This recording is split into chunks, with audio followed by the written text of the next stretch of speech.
আলহামদুলিল্লাহ, দিন ইসলাম ও দেশের হেফাজতের অতন্দ্র প্রহরীর নাম হচ্ছে হেফাজত ইসলাম বাংলাদেশ। বিভিন্ন প্রেক্ষাপট নিয়ে আগামীকাল 2025 সালের 3 মে ঢাকার ঐতিহাসিক সোহরাওয়ার্দী উদ্যানে হেফাজত ইসলাম বাংলাদেশ এর আহ্বানে বিশাল মহাসম্মেলন হবে। সুপ্রিয় দর্শক, এতবার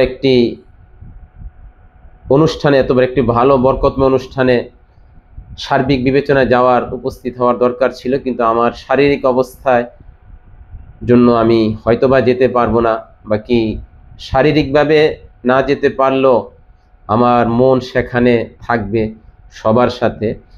তো সুপ্রিয় দর্শক, হেফাজত ইনশাল্লাহ ভবিষ্যতে দেশ এবং দেশের জনগণের পক্ষে, ইসলামের পক্ষে জোরালো স্বচ্ছ সঠিক ভূমিকা পালন করবে। এই জন্য আজকের এই লাইভ থেকে আমরা হেফাজতের মধ্যে কোনো ধরনের ব্যক্তি স্বার্থে বিভাজন আমরা কামনা করি না। এটা আমাদের বড়দের প্রতি জোরালো আবদার, দাবি।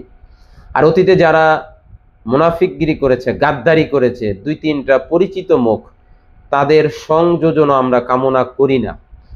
এদেরকে যদি আমরা মাইনাসে রাখতে পারি, ভবিষ্যতে কেউ হেফাজতকে দিয়া ব্যক্তি স্বার্থে কিংবা আরো অন্য স্বার্থে হেফাজতকে কাজে লাগাতে পারবে না। সুতরাং যারা গাদ্দারি করেছে তাদেরকে আমরা হেফাজতে, বেফাকে এবং আল হায়াতুল উলিয়ার কোনো কর্মকাণ্ডে তাদেরকে আমরা দেখতে চাই না।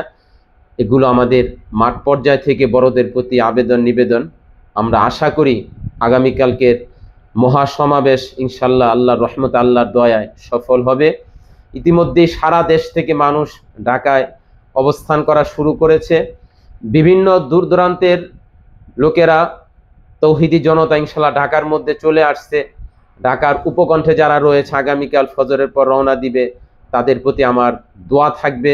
আমরা ইনশাল্লাহ তাদের সাথে থাকবো। আল্লাহ মহাসম্মেলনকে কামিয়াব করুক, সফল করুক, আমিন।